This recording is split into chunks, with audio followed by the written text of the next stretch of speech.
So in chapter 20, which is dictated to Maria Valtorta on the 28th of March 1944,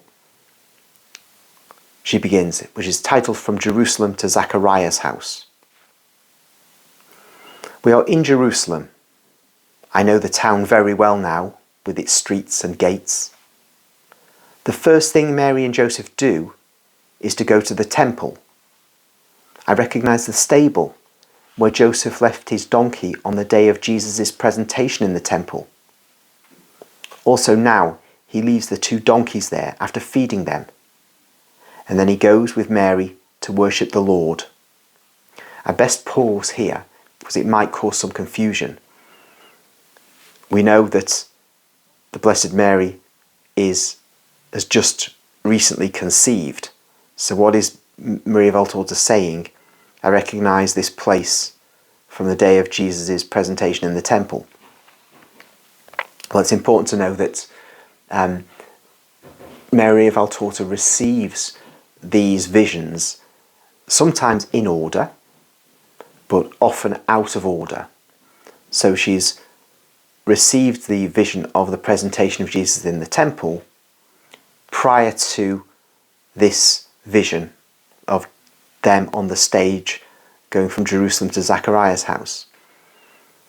And it may be the case that the presentation of Jesus in the temple, that vision, was given on the feast of the presentation. I can't know that for sure because I haven't checked, but it's quite common for Jesus to give Maria Valtorta visions on particular dates, which are feast days in the Catholic Church. And the visions will be relevant to those feast days. At the end of all these series of visions, Jesus then tells Maria Valtorta where she is to place the particular visions. And this is part of the miraculous nature of this work. You might think, well, that's easy. We know that the presentation comes at a certain stage and the Annunciation before that, and so on. We know all these things. Yes, that's true. But there's so many incidents between those events that we know that it would be impossible for an author to arrange them correctly if they've been created substantially out of order. But Jesus tells where to put all these respective visions, and it becomes knitted together as a seamless garment. But that's just a general aside, testifying to the non-natural nature of the production of this work. When they come out, they enter a house which apparently belongs to people they know. They take some refreshment there, and Mary rests until Joseph comes back with a little old man. This man is going your way. You will not have to travel a long way by yourself to get to your relatives. You can trust him because I know him.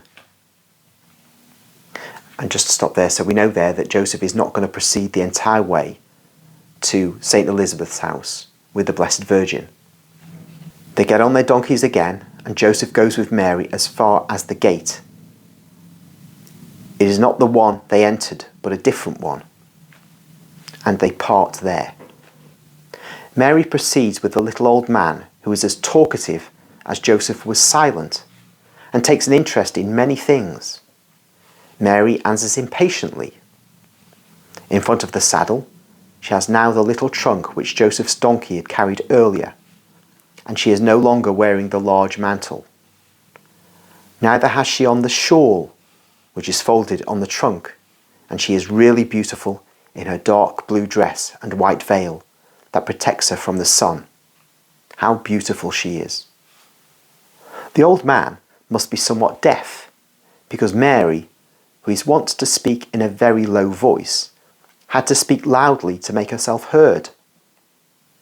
And now he is tired. He's finished with all his questions and news, and is dozing on the saddle, led by the donkey that is familiar with the road. Mary takes advantage of this respite to collect her thoughts and to pray. It must be a prayer that she sings in a low voice, looking at the blue sky, with her arms crossed over her breast, while her face is bright and happy because of some internal emotion. I see nothing else.